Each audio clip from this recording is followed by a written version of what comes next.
I'm Jordan Fisher from Pony Studios, and I work on programming and game design for CloudBerry Kingdom. I'm TJ Lutz, the Vice President of Pony Studios, and I'm working on CloudBerry Kingdom. We wanted to make a game that was like a classic platformer that never had to end, so we could just play it forever and, never go back into real life. TJ and I met way back in first grade.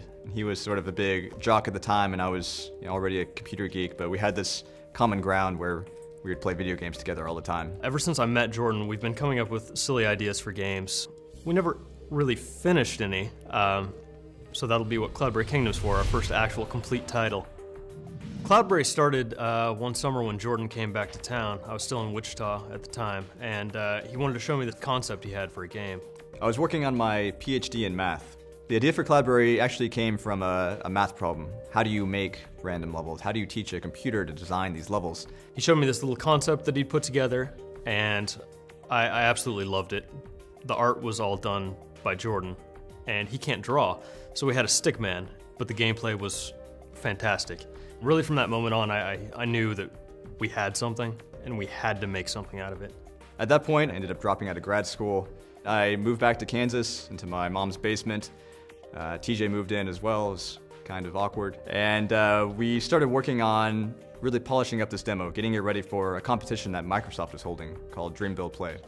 We ended up placing 10th in the competition, which, we were excited about, but it wasn't first. We were a little bit lost. We didn't know how to get the game published.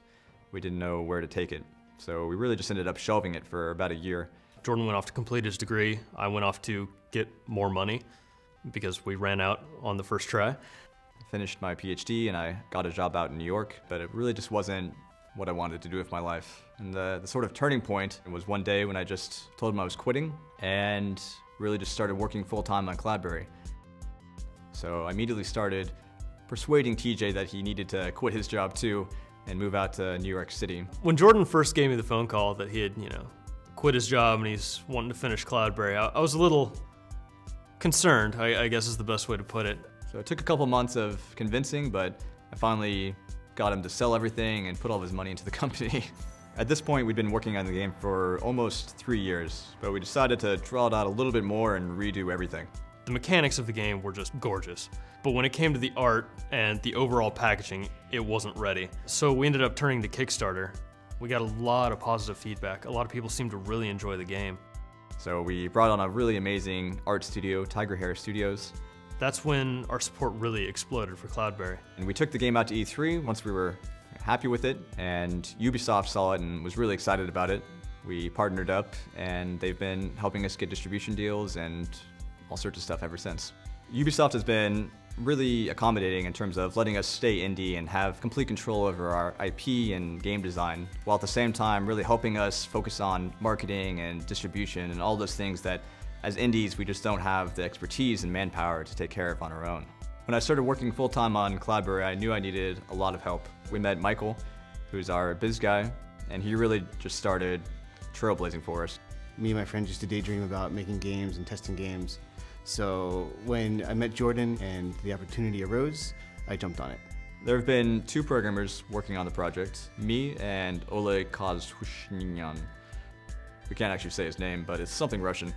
Making games is all I've ever wanted to do. It's one of the main reasons why I got into programming in the first place. It's almost impossible to make a game on your own, and it's just so much more rewarding to work with a great team to bring your game to life. TJ and I have been working on this game for 4 years together. We're business partners, we've put all of our money together. At this point, we're living together in some guy's basement. Really, we spend every waking minute together. But still, it's really great to have your best friend working on this project and just covering your back whenever you're messing up. Without Jordan, really, there's no way I would even be here. I'd still probably be working construction and hating being in Kansas. What I'm really excited about is seeing how far human players can go. We can see the computer beat really crazy levels, but I really want to know how far will CloudBerry push gamers? It draws people in that aren't really even gamers.